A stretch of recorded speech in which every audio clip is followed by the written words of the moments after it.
Good morning friends. GST platform के YouTube channel में आप सभी का स्वागत है। जी हाँ friends, income tax return filing की लास्ट डेट 31 जुलाई 2024 एंड होने ही वाली है। और इस बार की इनकम टैक्स रिटर्न्स जो आप फाइल कर रहे हैं, तो जो ये इनकम टैक्स की रिटर्न्स प्रोसेस करी जाएंगी सेक्शन 143 सब सेक्शन 1 के अंदर, उसमें अब ऑटोमेटिक ऑटोमेटिक एआई बेस्ड आपका जो processing of income tax returns है उसको किया जाएगा। AI based processing of return system जो है वो इम्प्लीमेंट किया जा रहा है। ऐसे मैसेजेस सोशल मीडिया के अंदर जो हैं वो फ्लोट किए जा रहे हैं, जिसको लेकर के काफी सारी क्वेरीज जो है वो कमेंट बॉक्स में और हमसे पूछी जा रही हैं कि क्या ऐसे ट्रांजैक्शंस हैं जो कि सेक्शन 143(1) के अंदर अगर हमने इनकम टैक्स रिटर्न भरते समय नहीं दिखाया है तो वो एडअप हो करके या तो आपका रिफंड रिड्यूस कर देंगे या आपका जो एक्चुअल टैक्स लाइबिलिटी बनेगा या डिमांड बनेगा वो क्रिएट कर सकते हैं। क्या ऐसा संभव है? लीगैलिटी इस पे चैलेंज कर सकती है, लेकिन जो यथास्थिति है आपको पता है कि इस बार की इनकम टैक्स रिटर्न प्रोसेसिंग का जो प्रोसेस है वो काफी ज्यादा स्लो है। इनकम टैक्स रिफंड इस बार इतनी जल्दी नहीं आ रहा जितना कि लास्ट ईयर लोगों को मिल गया था।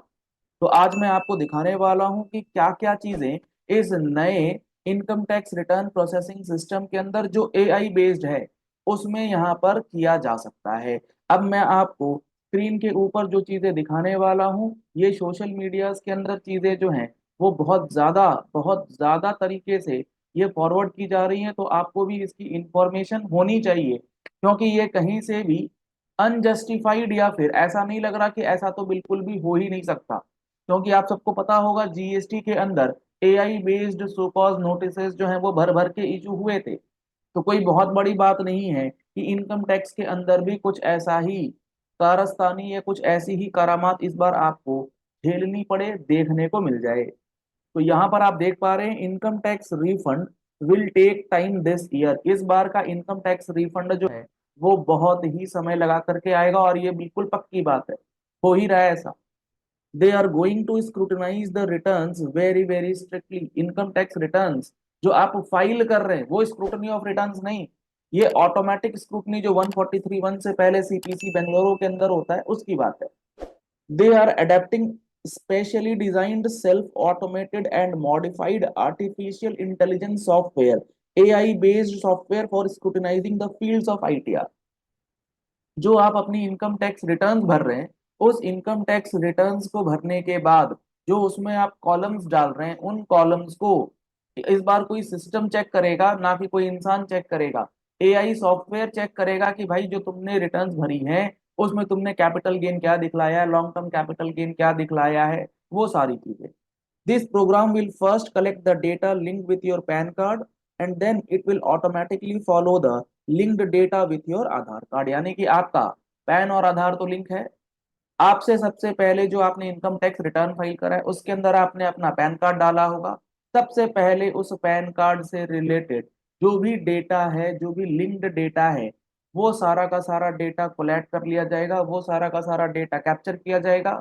और उसके बाद आधार कार्ड बेसिस पर जो डेटा लिंक्ड होगा वो सारा इंफॉर्मेशन जो है ये सॉफ्टवेयर ऑटोमेटिकली कैप्चर करेगा।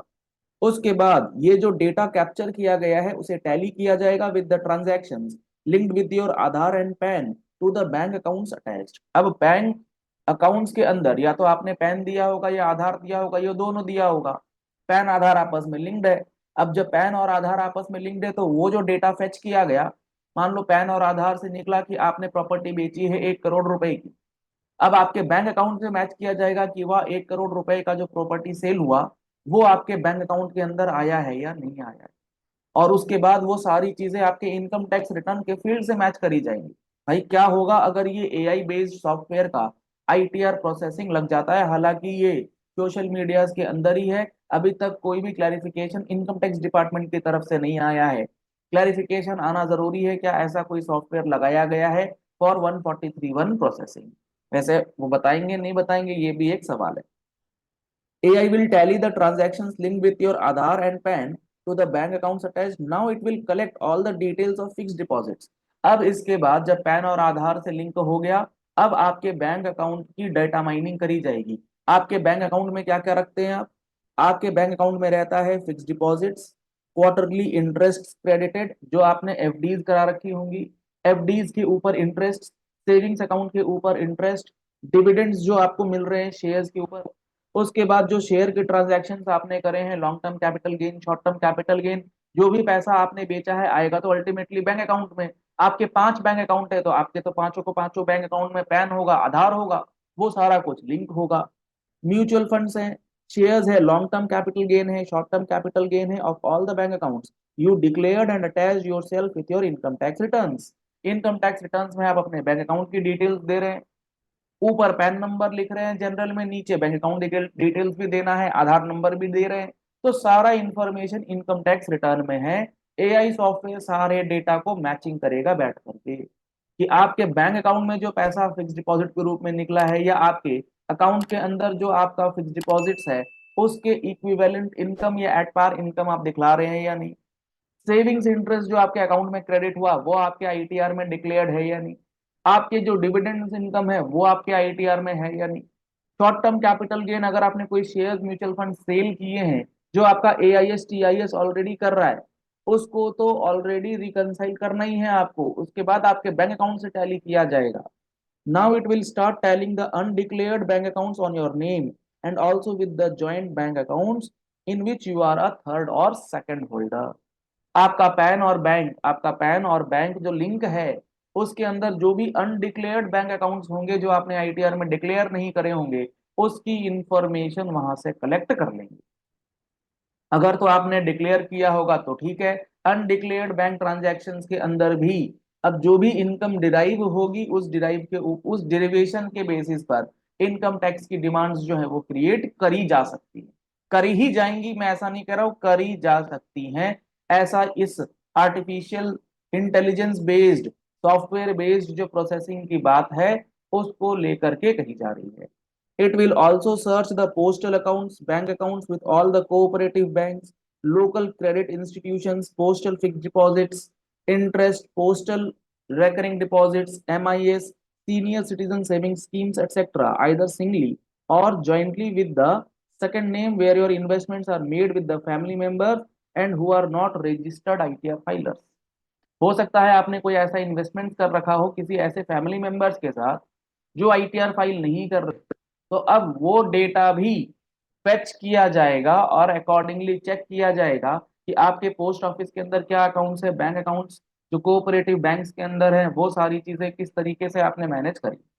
The PAN card will also check with the government registry office for any land and immovable property transactions in the current and previous 3 years।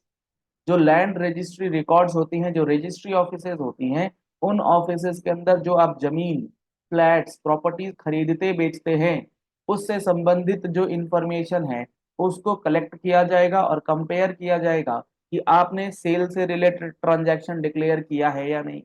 आपने 5 करोड़ की प्रॉपर्टी परचेज करी है तो आपका इनकम टैक्स रिटर्न इतने का, इतने इन्वेस्टमेंट का जो इनकम है वो आपके इनकम टैक्स रिटर्न के साथ मैच हो रही है या नहीं, ये सारा इंफॉर्मेशन चेक किया जाएगा। इन सब के बाद जो आप debit card, credit card transactions, passport, visa attach to details, two and four wheeler purchase और sale etcetera, debit card transactions, credit card transactions, आप अगर इंडिया के बाहर गए हैं घूमने फिरने के लिए तो वो सारा ट्रांजैक्शंस जो है, वो सारा ट्रांजैक्शंस चूंकि आपके पैन से लिंक्ड है ऑलरेडी, वो सारा का सारा ऑटोमेटिक प्रोसेसिंग के अंदर ये सब चीज वेरीफाई करी जाएगी। The complete data collected will be tallied with the data you declared in file in your income tax return और उसको 26 एएस के साथ कोलेट करके देखा जाएगा। जो भी डेटा ऊपर अभी तक हमने डिस्कस किया ये सारा डेटा फेच होगा, फिर आपको उसके इनकम टैक्स रिटर्न के साथ मैच किया जाएगा और 26 एएस एआईएस टीआईएस को देखते हुए तब आपकी इनकम टैक्स रिटर्न की प्रोसेसिंग जो है वो कंप्लीट करी जाएगी। इस बार की आईटीआर प्रोसेसिंग या आने वाले समय के अंदर इनकम टैक्स रिटर्न प्रोसेसिंग का जो भविष्य है वो आपके सामने है और ये कोई बहुत ज्यादा टफ या इम्पॉसिबल वाली चीज नहीं है। जीएसटी में हमने इसका प्रारूप देखा है। The declared and undeclared factual income tax will be calculated automatically and demand will be sent. ये लाइन मुझे समझ नहीं आई।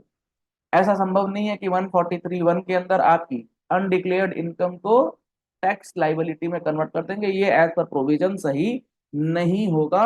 इसके लिए गवर्नमेंट को क्लैरिफिकेशन लाना जरूरी है। 143(1) में वो असेसमेंट नहीं कर सकते, that is simply a processing of ITR. ये हाइक क्रिएट करने के लिए दे दिया गया। लेकिन ऊपर जो बातें लिखी हैं इसमें कोई भी चीज आपको गलत नहीं लगेगी।